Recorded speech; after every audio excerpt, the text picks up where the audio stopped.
Reading by Greg Marguerite. Lazarus by Leonid Andreyev.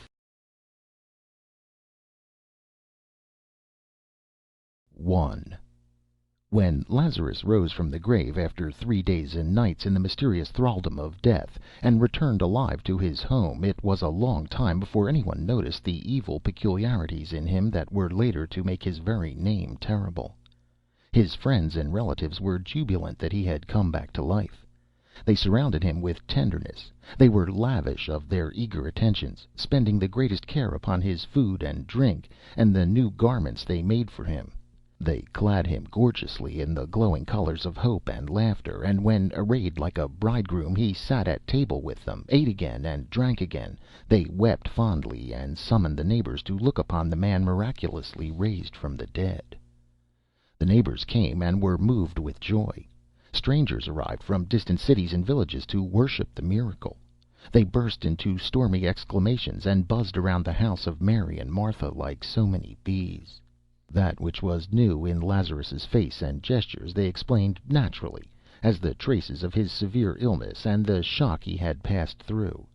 It was evident that the disintegration of the body had been halted by a miraculous power, but that the restoration had not been complete, that death had left upon his face and body the effect of an artist's unfinished sketch seen through a thin glass. On his temples, under his eyes, and in the hollow of his cheeks lay a thick, earthy blue. His fingers were blue, too, and under his nails, which had grown long in the grave, the blue had turned livid. Here and there on his lips and body the skin blistered in the grave had burst open and left reddish glistening cracks, as if covered with a thin glassy slime. And he had grown exceedingly stout. His body was horribly bloated and suggested the fetid damp smell of putrefaction. But the cadaverous heavy odor that clung to his burial garments and, as it seemed, to his very body, soon wore off, and after some time the blue of his hands and face softened, and the reddish cracks of his skin smoothed out, though they never disappeared completely. Such was the aspect of Lazarus in his second life. It looked natural only to those who had seen him buried. Not merely Lazarus's face, but his very character, it seemed, had changed, though it astonished no one and did not attract the attention it deserved. Before his death Lazarus had been cheerful and careless, a lover of laughter and harmless jest. It was because of his good humor, pleasant and equable, his freedom from meanness and gloom, that he had been so beloved by the master. Now he was grave and silent. Neither he himself jested, nor did he laugh at the jests of others. And the words he spoke occasionally were simple, ordinary, and necessary words. Words as much devoid of sense and depth as are the sounds with which an animal expresses pain and pleasure, thirst and hunger. Such words a man may speak all his life, and no one would ever know the sorrows and joys that dwelt within him. Thus it was that Lazarus sat at the festive table among his friends and relatives, his face the face of a corpse over which for 3 days death had reigned in darkness, his garments gorgeous and festive, glittering with gold, bloody red and purple, his mien heavy and silent. He was horribly changed and strange, but as yet undiscovered. In high waves, now mild, now stormy, the festivities went on around him. Warm glances of love caressed his face, still cold with the touch of the grave, and a friend's warm hand patted his bluish heavy hand. And the music played joyous tunes mingled of the sounds of the tympanum, the pipe, the zither, and the dulcimer. It was as if bees were humming, locusts buzzing, and birds singing over the happy home of Mary and Martha. 2. Someone recklessly lifted the veil. By one breath of an uttered word he destroyed the serene charm, and uncovered the truth in its ugly nakedness. No thought was clearly defined in his mind when his lips smilingly asked, "Why do you not tell us, Lazarus? What was there?" And all became silent, struck with the question. Only now it seemed to have occurred to them that for 3 days Lazarus had been dead, and they looked with curiosity awaiting an answer. But Lazarus remained silent. You will not tell us?" wondered the inquirer. "Is it so terrible there?" Again his thought lagged behind his words. Had it preceded them, he would not have asked the question, for at the very moment he uttered it his heart sank with a dread fear. All grew restless.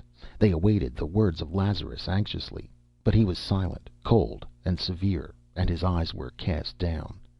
And now, as if for the first time, they perceived the horrible bluishness of his face and the loathsome corpulence of his body. On the table, as if forgotten by Lazarus, lay his livid blue hand, and all eyes were riveted upon it, as though expecting the desired answer from that hand. The musicians still played. Then silence fell upon them too, and the gay sounds died down, as scattered coals are extinguished by water. The pipe became mute, and the ringing tympanum, and the murmuring dulcimer, and as though a chord were broken, as though a song itself were dying, the zither echoed a trembling, broken sound. Then all was quiet. "You will not?" repeated the inquirer, unable to restrain his babbling tongue. Silence reigned, and the livid blue hand lay motionless. It moved slightly, and the company sighed with relief and raised their eyes. Lazarus, risen from the dead, was looking straight at them, embracing all with one glance, heavy and terrible. This was on the third day after Lazarus had arisen from the grave.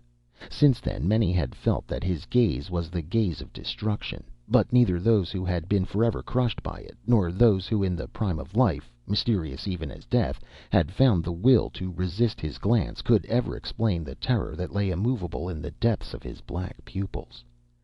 He looked quiet and simple. One felt that he had no intention to hide anything, but also no intention to tell anything. His look was cold, as of one who is entirely indifferent to all that is alive. And many careless people who pressed around him and did not notice, later learned with wonder and fear the name of this stout, quiet man who brushed against them with his sumptuous, gaudy garments. The sun did not stop shining when he looked. Neither did the fountains cease playing, and the eastern sky remained cloudless and blue as always. But the man who fell under his inscrutable gaze could no longer feel the sun, nor hear the fountain, nor recognize his native sky. Sometimes he would cry bitterly, sometimes tear his hair in despair and madly call for help. But generally it happened that the men thus stricken by the gaze of Lazarus began to fade away, listlessly and quietly, and pass into a slow death, lasting many long years.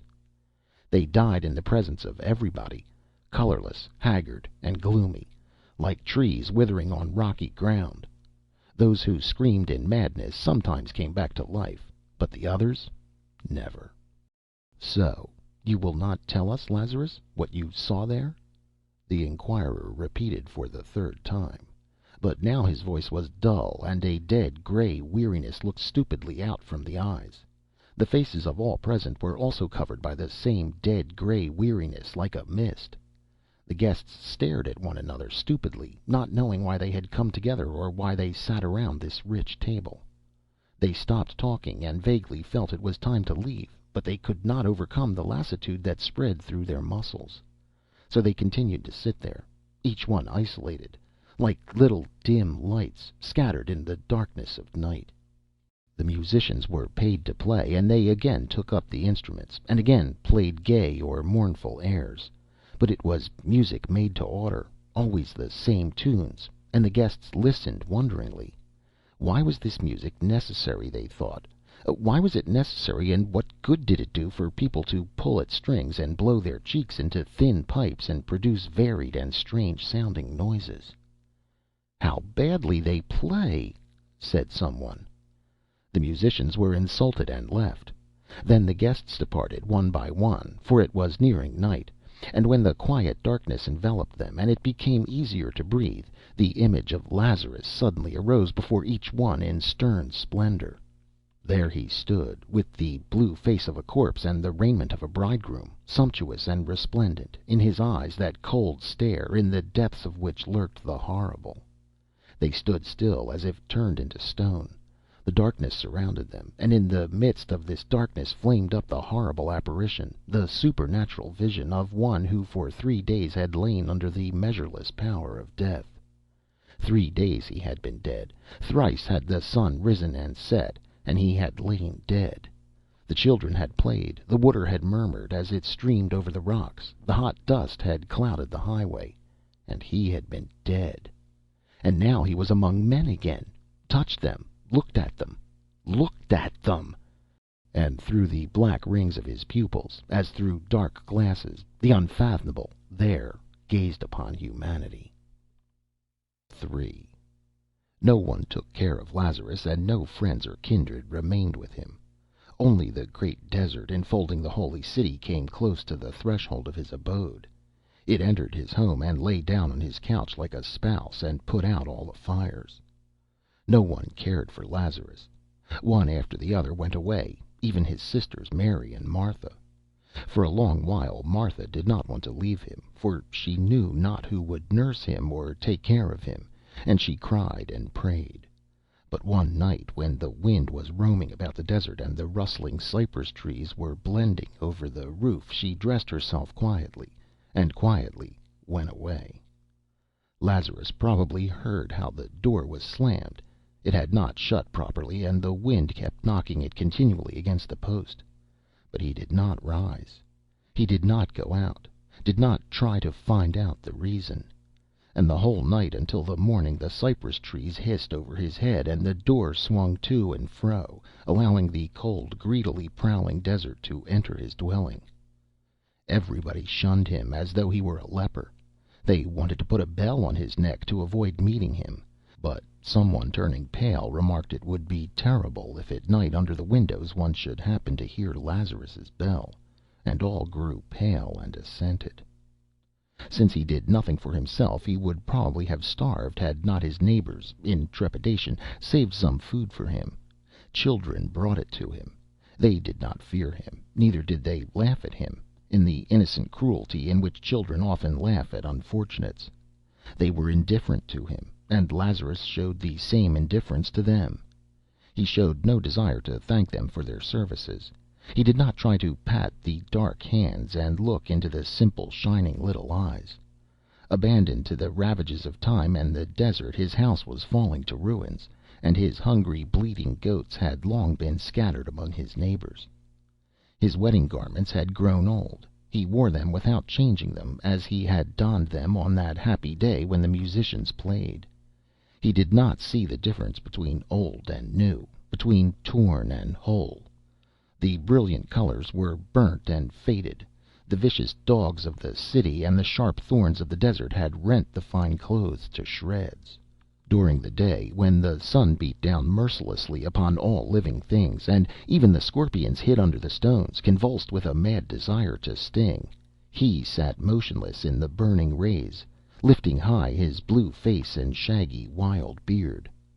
While yet the people were unafraid to speak to him, someone had asked him, "Poor Lazarus, do you find it pleasant to sit so and look at the sun?" And he answered, "Yes, it is pleasant." The thought suggested itself to people that the cold of the 3 days in the grave had been so intense, its darkness so deep, that there was not in all the earth enough heat or light to warm Lazarus and lighten the gloom of his eyes, and inquirers turned away with a sigh.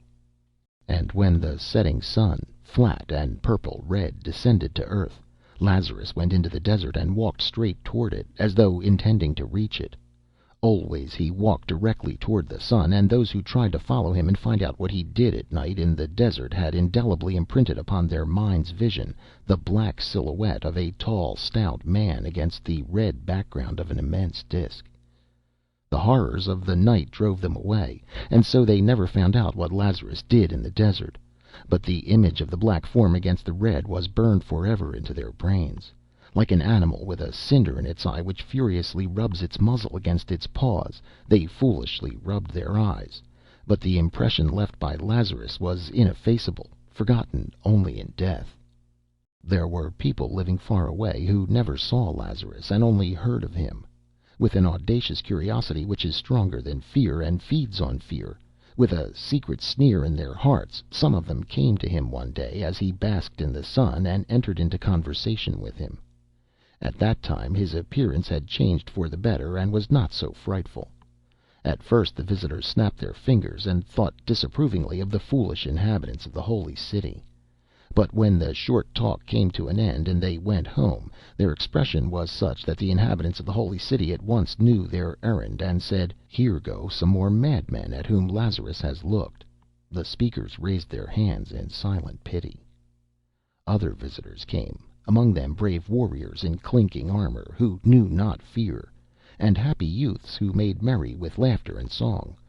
Busy merchants jingling their coins ran in for a while, and proud attendants at the temple placed their staffs at Lazarus's door. But no one returned the same as he came. A frightful shadow fell upon their souls and gave a new appearance to the old familiar world.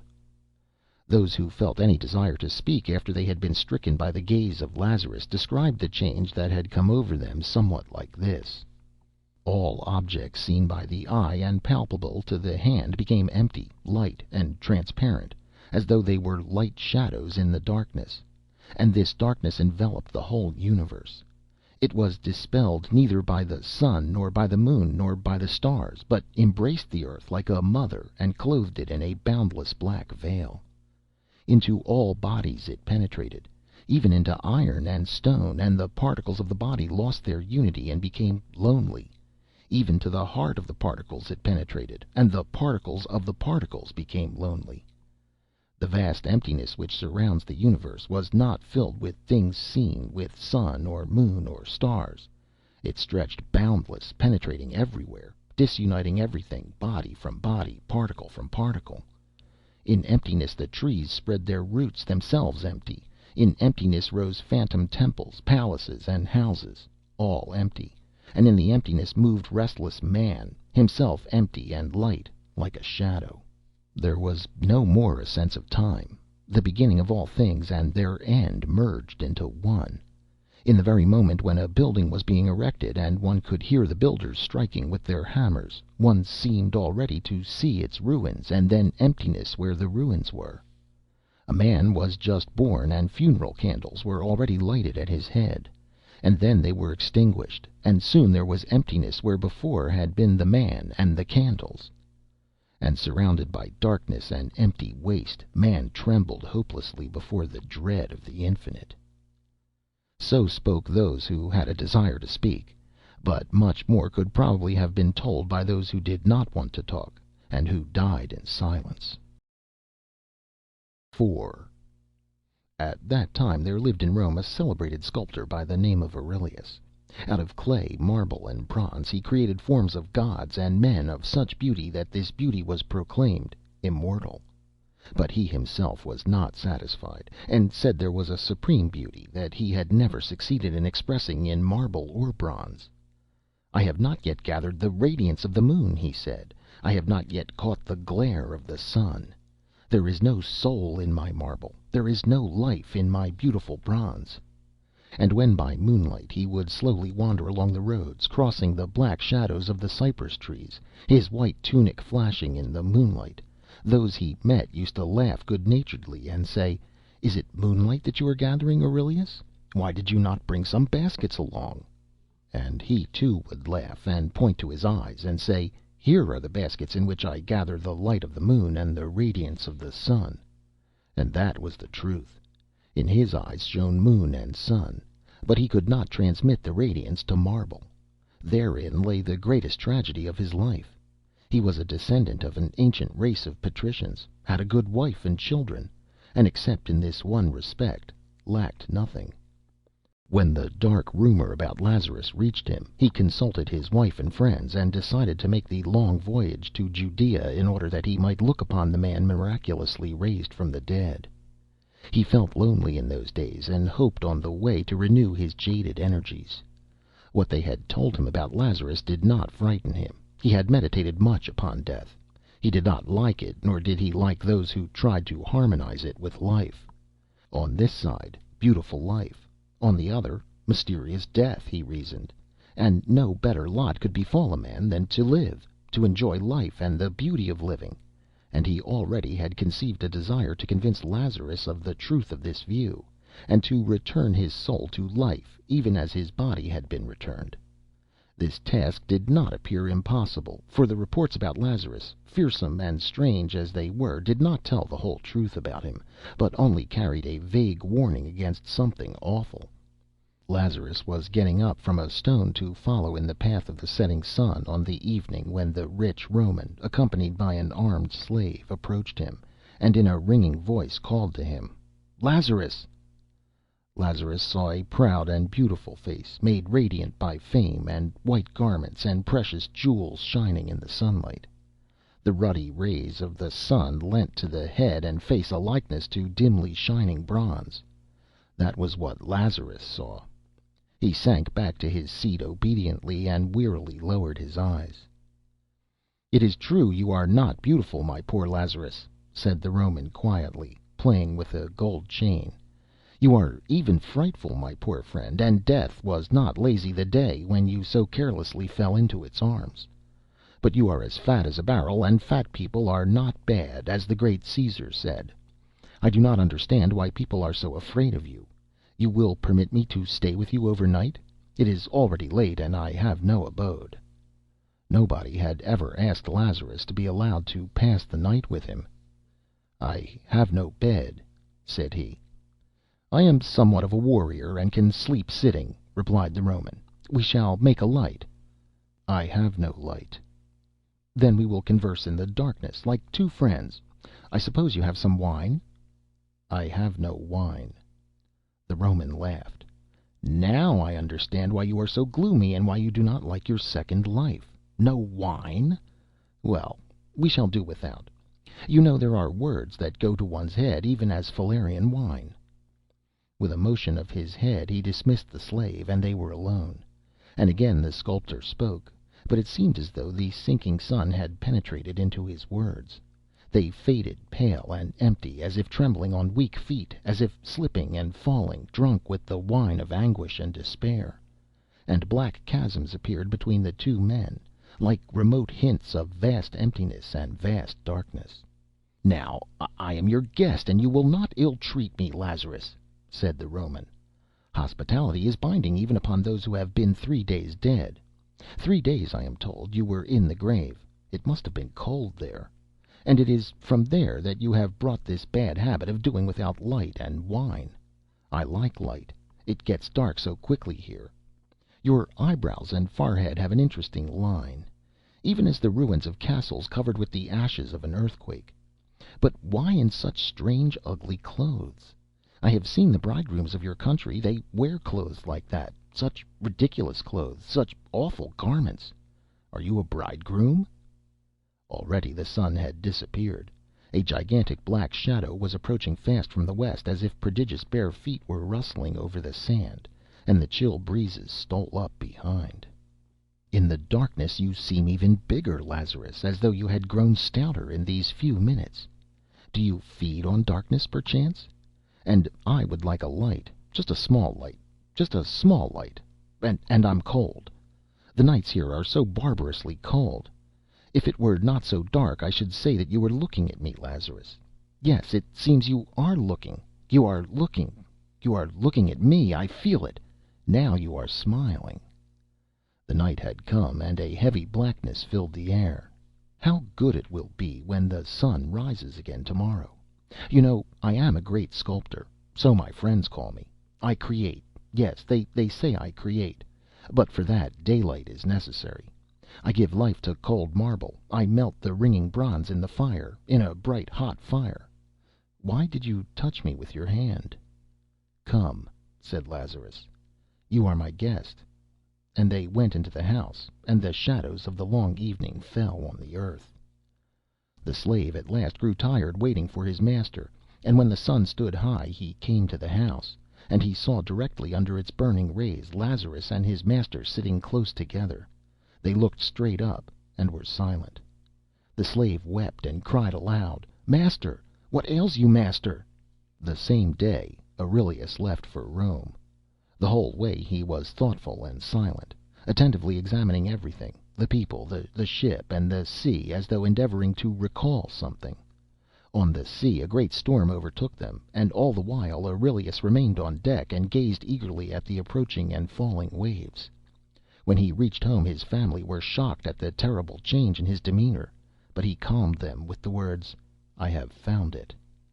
In the dusty clothes in which he had worn during the entire journey, and had not changed, he began his work, and the marble ringingly responded to the resounding blows of the hammer. Long and eagerly he worked, admitting no one.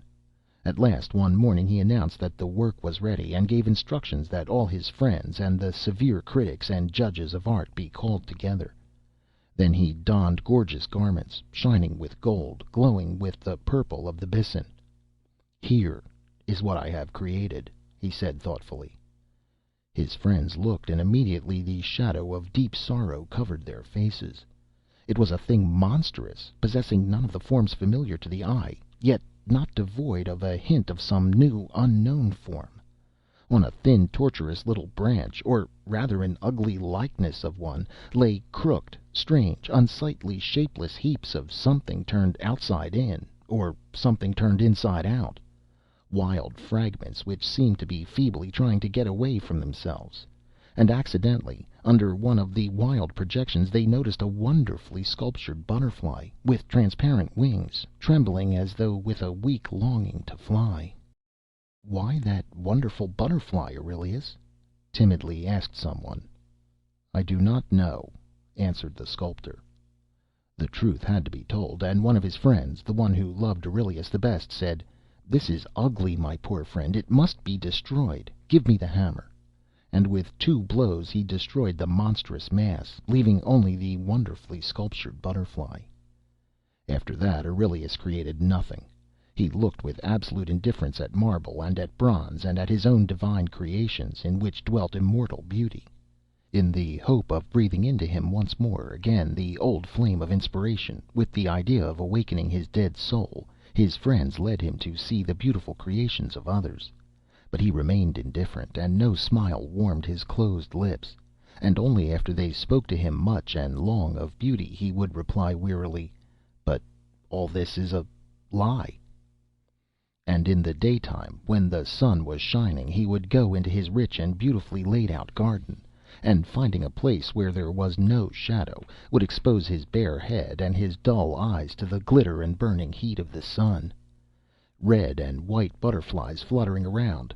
Down into the marble cistern ran splashing water from the crooked mouth of a blissfully drunken satyr. But he sat motionless, like a pale shadow of that other one, who, in a far land, at the very gates of the stony desert, also sat motionless under the fiery sun. 5. And it came about finally that Lazarus was summoned to Rome by the great Augustus.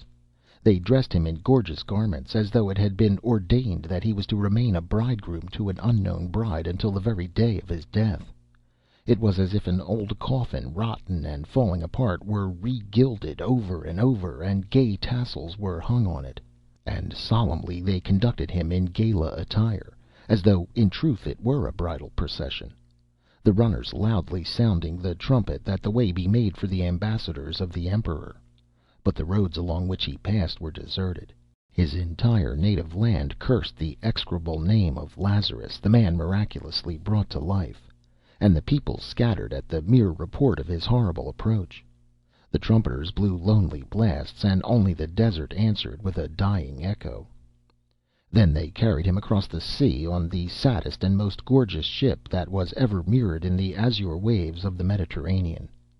There were many people aboard, but the ship was silent and still as a coffin, and the water seemed to moan as it parted before the short curved prow. Lazarus sat lonely, baring his head to the sun, and listening in silence to the splashing of the waters. Further away, the seamen and the ambassadors gathered like a crowd of distressed shadows. If a thunderstorm had happened to burst upon them at that time, or the wind had overwhelmed the red sails, the ship would probably have perished, for none of those who were on her had strength or desire enough to fight for life. With supreme effort some went to the side of the ship and eagerly gazed at the blue transparent abyss. Perhaps they imagined they saw a naiad flashing a pink shoulder through the waves, or an insanely joyous and drunken centaur galloping by, splashing up the water with his hooves. But the sea was deserted and mute, and so was the watery abyss. Listlessly Lazarus set foot on the streets of the Eternal City, as though all its riches, all the majesty of its gigantic edifices, all the luster and beauty and music of refined life, were simply the echo of the wind in the desert, or the misty images of hot running sand. Chariots whirled by, the crowd of strong, beautiful, haughty men passed on, builders of the Eternal City and proud partakers of its life. Songs rang out, fountains laughed, pearly laughter of women filled the air, while the drunkard philosophized and the sober ones smilingly listened. Horseshoes rattled on the pavement, and surrounded on all sides by glad sounds, a fat, heavy man moved through the center of the city like a cold spot of silence, sowing in his path grief, anger, and vague, carking distress. Who dared to be sad in Rome? Indignantly demanded frowning citizens. And in 2 days the swift-tongued Rome knew of Lazarus, the man miraculously raised from the grave, and timidly evaded him. There were many brave men ready to try their strength, and at their senseless call Lazarus came obediently. The Emperor was so engrossed with state affairs that he delayed receiving the visitor, and for 7 days Lazarus moved among the people. A jovial drunkard met him with a smile on his red lips. "Drink, Lazarus, drink!" he cried. "Would not Augustus laugh to see you drink?" And naked, besotted women laughed, and decked the blue hands of Lazarus with rose leaves.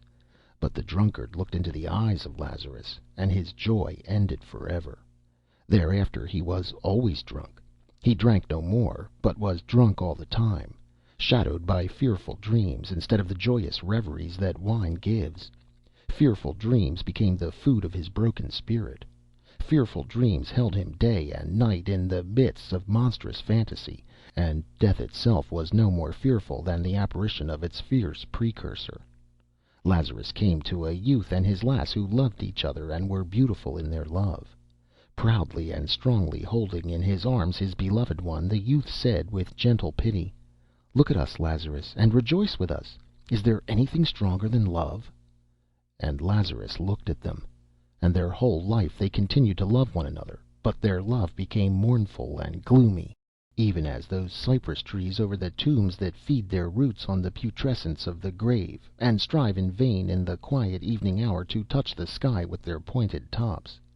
Hurled by fathomless life forces into each other's arms, they mingled their kisses with tears, their joy with pain, and only succeeded in realizing the more vividly a sense of their slavery to the silent Nothing.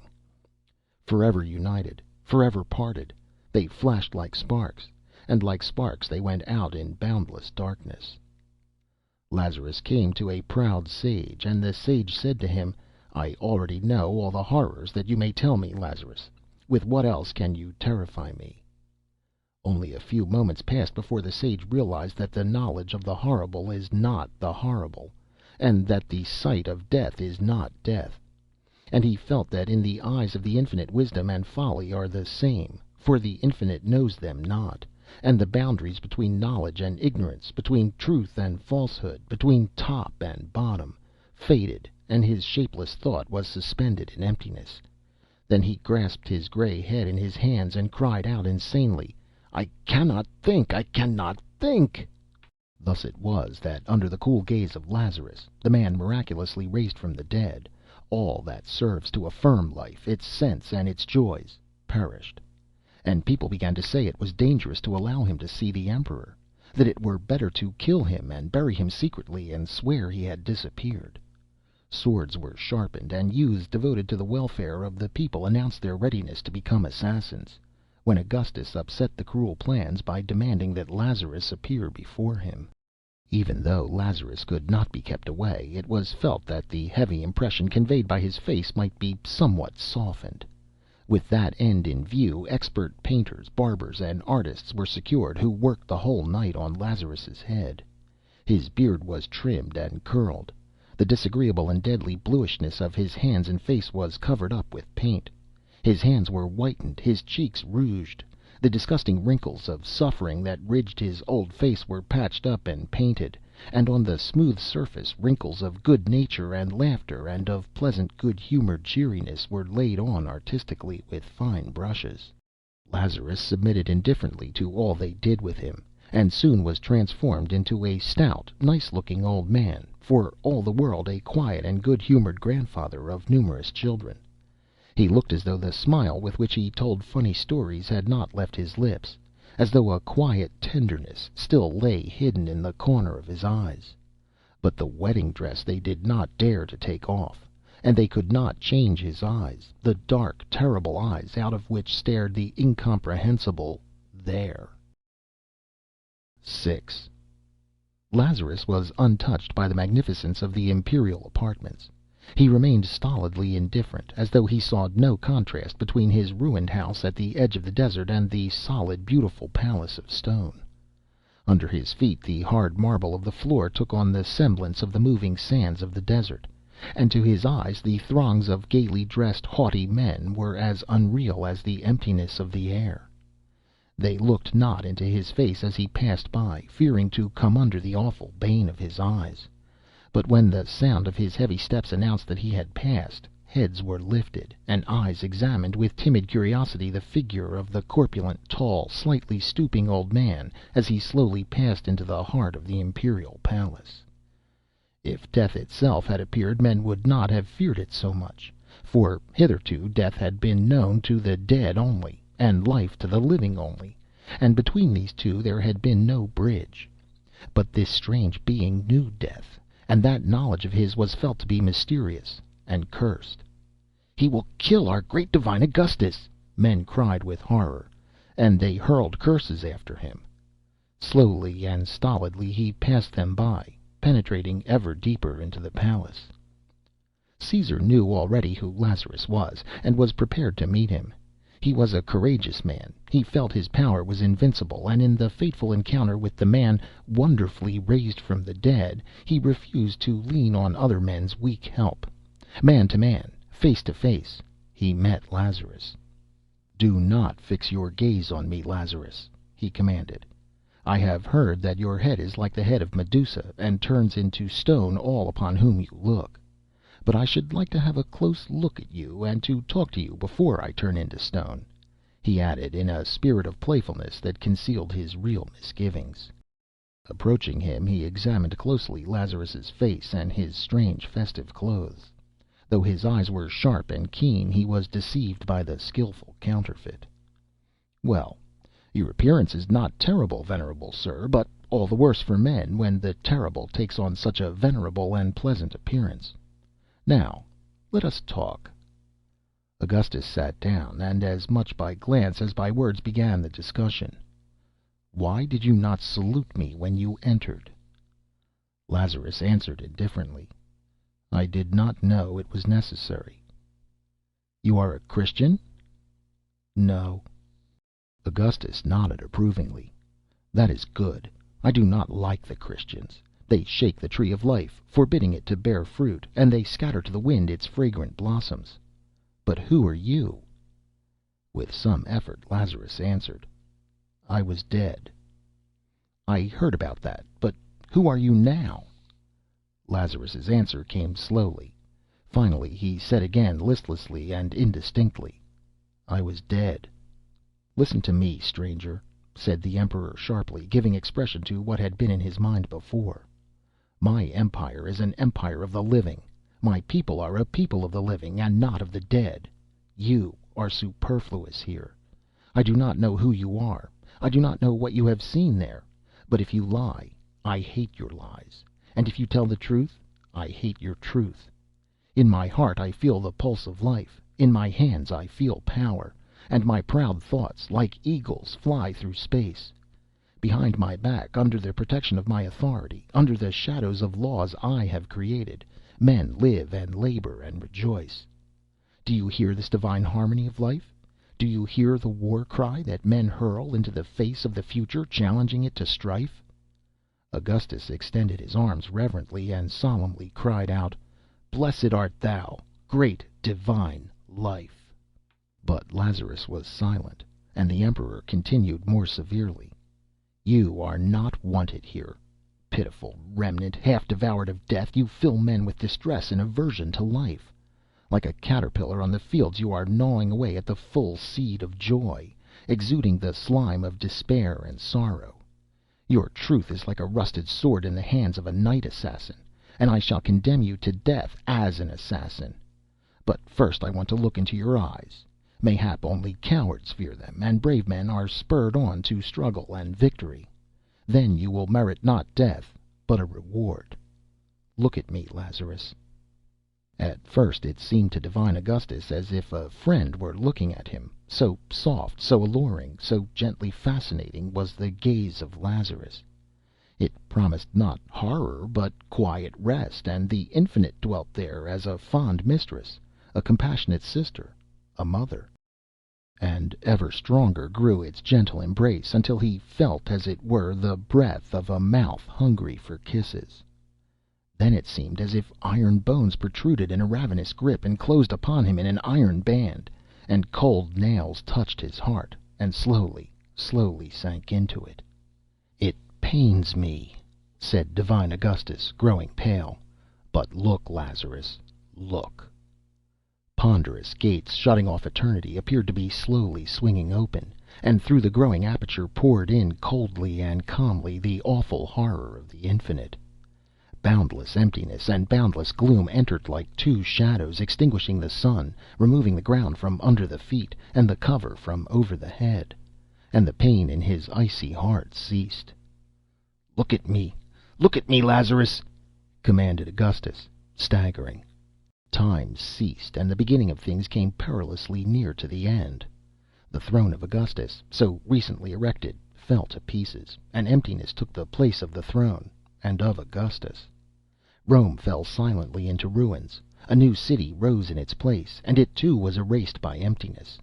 Like phantom giants, cities, kingdoms, and countries swiftly fell and disappeared into emptiness, swallowed up in the black maw of the Infinite. "Cease," commanded the Emperor. Already the accent of indifference was in his voice.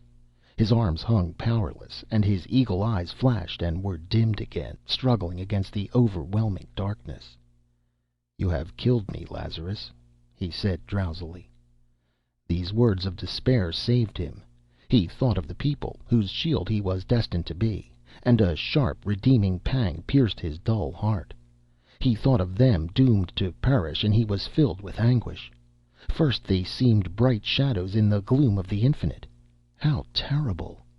Then they appeared as fragile vessels with life-agitated blood, and hearts that knew both sorrow and great joy. And he thought of them with tenderness.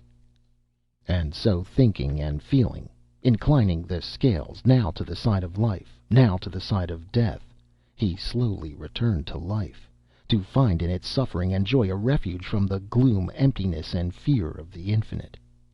"No, you did not kill me, Lazarus," he said firmly, "but I will kill you.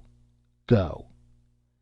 Evening came, and divine Augustus partook of food and drink with great joy. But there were moments when his raised arm would remain suspended in the air, and the light of his shining, eager eyes was dimmed. It seemed as if an icy wave of horror washed against his feet. He was vanquished but not killed, and coldly awaited his doom, like a black shadow. His nights were haunted by horror, but the bright days still brought him joys as well as the sorrows of life. Next day, by order of the Emperor, they burned out Lazarus's eyes with hot irons and sent him home. Even Augustus dared not kill him. Lazarus returned to the desert, and the desert received him with the breath of the hissing wind and the ardor of the glowing sun. Again he sat on the stone with matted beard uplifted, and two black holes where the eyes had once been looked dull and horrible at the sky. In the distance the holy city surged and roared restlessly, but near him all was deserted and still. No one approached the place where Lazarus, miraculously raised from the dead, passed his last days, for his neighbors had long since abandoned their homes.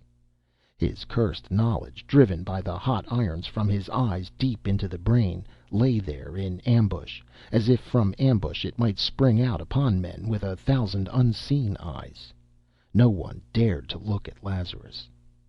And in the evening, when the sun, swollen crimson and growing larger, bent its way toward the west, blind Lazarus slowly groped after it. He stumbled against stones and fell. Corpulent and feeble, he rose heavily and walked on. and against the red curtain of sunset his dark form and outstretched arms gave him the semblance of a cross. It happened once that he went and never returned. Thus ended the second life of Lazarus, who for 3 days had been in the mysterious thraldom of death, and then was miraculously raised from the dead.